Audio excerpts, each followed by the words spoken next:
O príncipe da Pérsia que lutou contra o anjo Gabriel. 21 dias.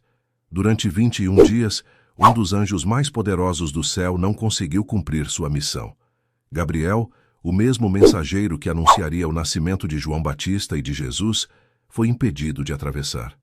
Não por exércitos humanos, não por muralhas de pedra. Algo no mundo invisível bloqueou sua passagem.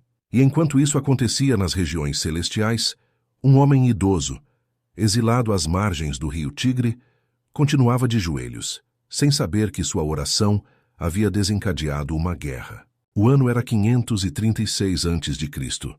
O Império Persa governava o mundo conhecido. Ciro, o Grande, havia conquistado a Babilônia sem derramar sangue nas ruas da cidade. Os portões foram abertos por dentro. O rio Eufrates foi desviado. E em uma única noite, o império que parecia eterno caiu. Daniel estava lá. Ele tinha visto Nabucodonosor enlouquecer e comer capim como animal. Tinha visto Belsassar tremer diante de uma mão que escrevia na parede. Tinha sobrevivido à cova dos leões. Agora, sob domínio persa, ele continuava servindo. Mas algo o inquietava. Daniel tinha aproximadamente 85 anos. Tinha sido arrancado de Jerusalém ainda adolescente, junto com outros jovens da nobreza judaica, no ano 605 a.C. Isso significa que ele viveu mais de 60 anos em terra estrangeira. 60 anos longe do templo. 60 anos sem pisar em Jerusalém.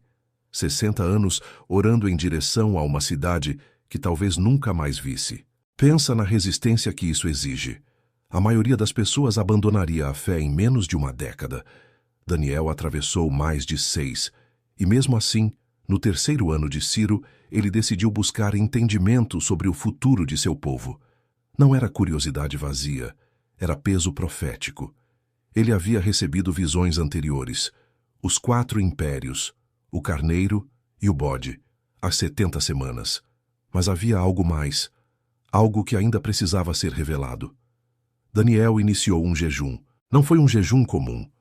O texto de Daniel capítulo 10 descreve que ele não comeu alimentos desejáveis, não provou carne nem vinho e não ungiu seu corpo com óleo. Por 21 dias, 3 semanas completas. Para um homem de 85 anos, isso representava um sacrifício físico extremo. O corpo já não responde como na juventude. A energia se esgota mais rápido. A recuperação demora mais. Mas Daniel persistiu.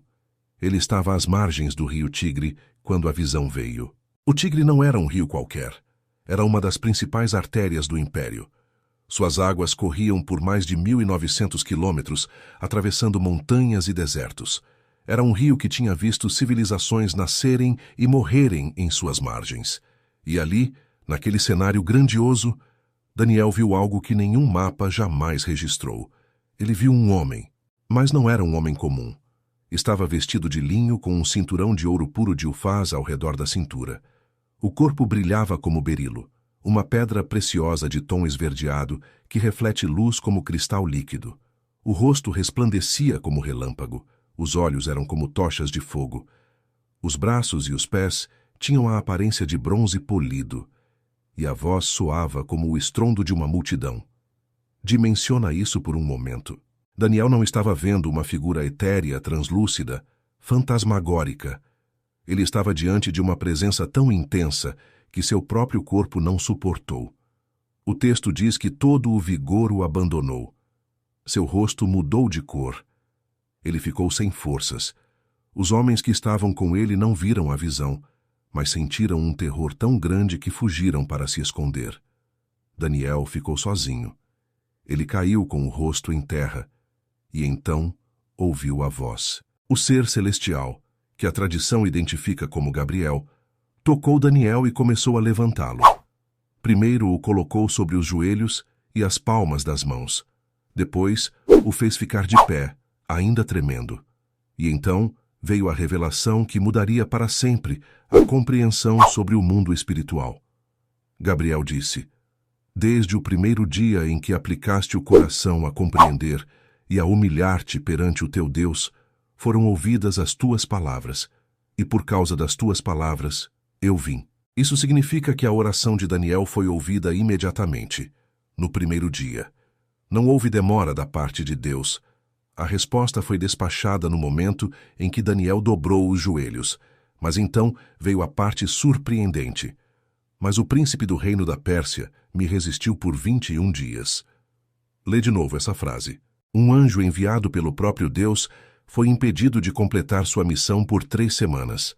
Não por falta de poder divino, não por esquecimento celestial, mas por resistência ativa de uma entidade chamada o Príncipe do Reino da Pérsia.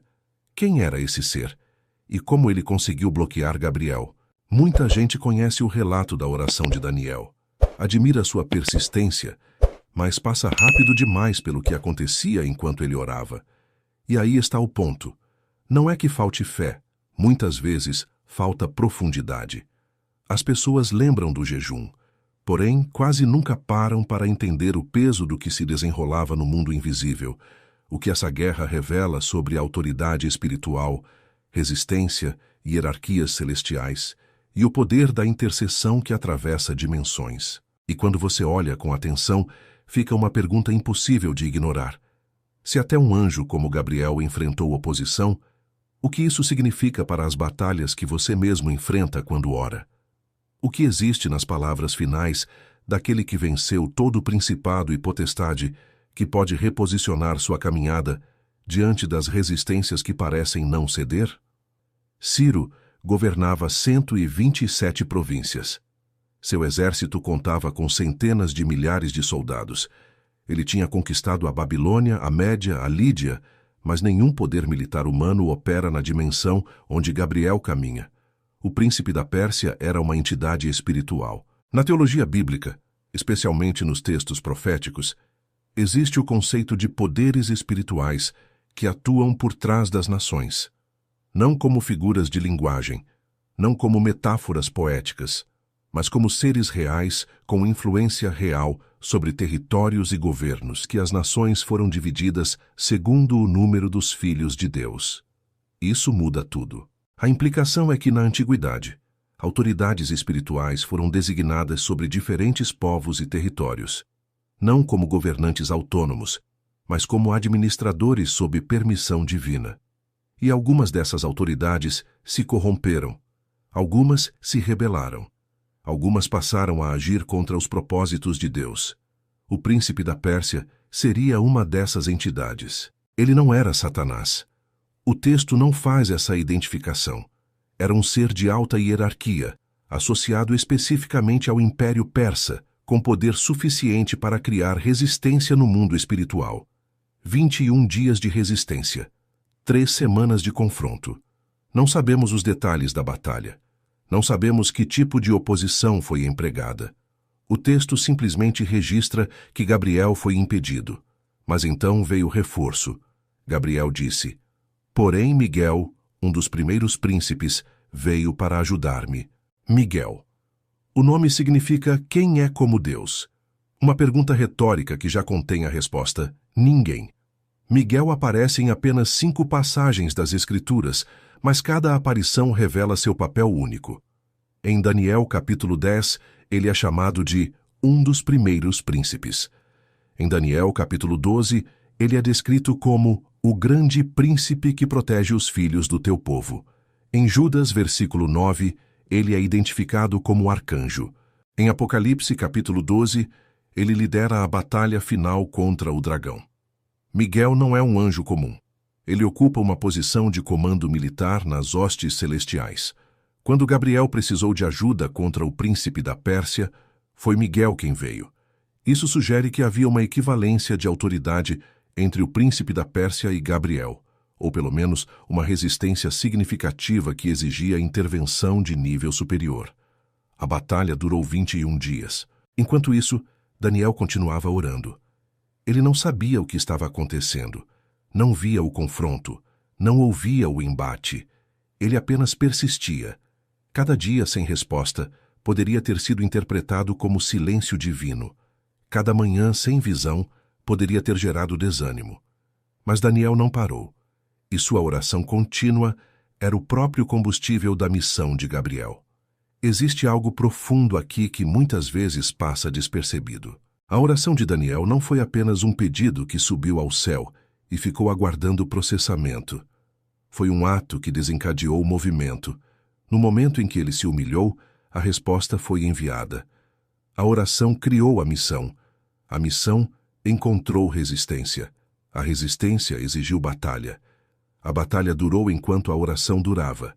E se Daniel tivesse parado no 10º dia? E se ele tivesse concluído que Deus não estava ouvindo? E se o cansaço físico de um homem de 85 anos tivesse vencido? O texto não responde essas perguntas, mas a implicação é clara. A persistência de Daniel na terra estava conectada à persistência de Gabriel no céu.